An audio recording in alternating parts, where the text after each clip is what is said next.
అందరికీ నమస్కారం. Welcome back to Lavanya బూనా. ఇది పిల్లోలకి లీవ్ ఉన్న రోజు తీసిన వీడియో. పిల్లోళ్ళు పన్నీర్ పరాటా అడిగారని వాళ్ళ కోసం ప్రిపేర్ చేస్తున్నాను.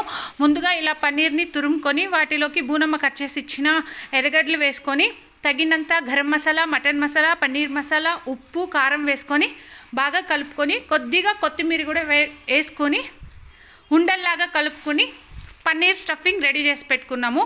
1 అవర్ ముందుగా కలిపి పెట్టుకున్న గోధుమ పిండిలోకి ఈ స్టఫింగ్ని అమర్చుకొని మృదువుగా మెత్తగా ఒత్తిడి లేకుండా రుద్దుకున్నామంటే మన పరోటా రెడీ అయిపోతుంది.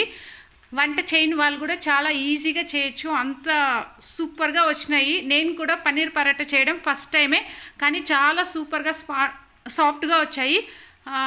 పన్నీర్ పరోటా తింటుంటే ఎగ్ ఫ్లేవరే వచ్చింది. దీనికి సైడ్ డిష్గా కూడా ఏమీ అవసరం లేకుండా అలాగే తినేయచ్చు. కాల్చుకునేటప్పుడు కొద్దిగా బటర్ వేసి కాల్చుకున్నాము.